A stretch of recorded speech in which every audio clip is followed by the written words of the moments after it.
පාපන්දු හෙවත් ෆුට්බෝල් කියලා කියන ලෝ ජනප්‍රියම ක්‍රීඩාවක් වෙනවා. ඔබත් පාපන්දු ක්‍රීඩාවට ගොඩක් ආස කෙනෙක් වෙන්න පුළුවන්. පාපන්දු ක්‍රීඩාවේ ඔබ කැමතිම ක්‍රීඩකයා කවුද කියලා ඇසුවොත් ඔබ මට දෙන පිළිතුර මට අනුමාන කරන්න පුළුවන්. මේ ප්‍රශ්නයට පිළිතුරු දෙන අය අතරින් බොහොමයක් කියන ලියනල් මෙසි බව කිසිම සැකයක් නැහැ. මොකද ඔහු ඒ තරමට ලොව පුරා පාපන්දු ලෝලීන්ගේ හදවත්වලට ඒ තරම් සමීප වෙලා ඉන්නවා. 1984 ජූනි 24 වෙනිදා උපත ලැබූ ලියනල් මෙසි ආජන්ටිනා ජාතිකයෙක් වනවා. ඔහු ඉස්පාඤ්ඤයේ බාසිලෝනා ක්‍රීඩා සමාජයේ වසර ගණනාවක් කටයුතු කළ අතර ඒත් මේ වන විට ආජන්ටිනා පාපන්දු කණ්ඩායම නායකයා ලෙසද කටයුතු කරනවා. ලොව හොඳම ක්‍රීඩකයා ලෙස සැලකෙන ලියනල් මෙසි පිපාමන්ස් ප්ලේයර් සම්මානයේ 6 වතාවක් දිනා ගැනීමටද ඔහු සමත් වුණා. එපමණක් නෙවෙයි ලෝකේ ගෝල්ඩන් චූස් සම්මානයද දිනා ගැනීමට සමත් වුණා. හැබැයි අද අපි ඔබට කියන්න යන්නේ ලියනල් මෙසි හා සම්බන්ධ ලොව පුරා ජනප්‍රිය වන කරුණක් පිළිබඳවයි. ලියනල් මෙසිගේ නිවසට උඩින් ගුවන් යානයක්වත් පියාසර කරන්න නැති බව ඔබ අසා තියෙනවාද?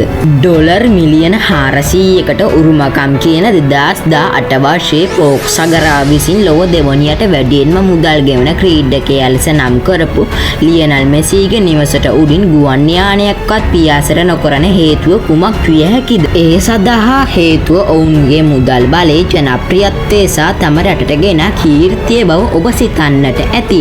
ඊට හේතුව මීට හාස්පසින්ම වෙනස්.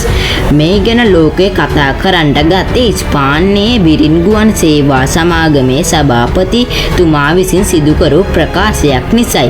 එතුමා සහභාගී වූ සමුළුවකදී මාධ්‍යවේදියෙකු එතුමාගෙන් ප්‍රශ්නයක් විමසුවා. විල්පට් ගුවන් තොටුපොළේ ධාවන පතේ පුරුල් කිරීමට ඇති හැකියාව සම්බන්ධවයි.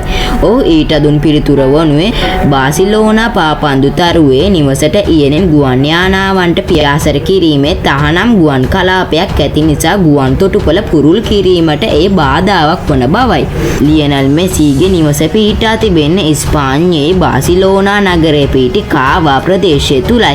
ඒ අවට ප්‍රදේශයේ ඉහළ ආරක්ෂාවක් සපයා ඇති පාරිසරික කලාපයක් ලෙසද එරට රජය නම් කරලා තිබෙනවා. ඉතින් ලියනල් මෙසිගේ නිවස පිහිටි ස්ථානයේ සිට බාසිලෝනාවර එල්පට් ගුවන් තොටුපොළට තිබෙන කිලෝමීටර් 10ක් වගේ අඩු දුරක්. මේ ආරක්ෂිත පාරිසරික කලාපයට ඉහළින් ගුවන් යානාවන්ට පියාසර කිරීමට අවසර නැහැ.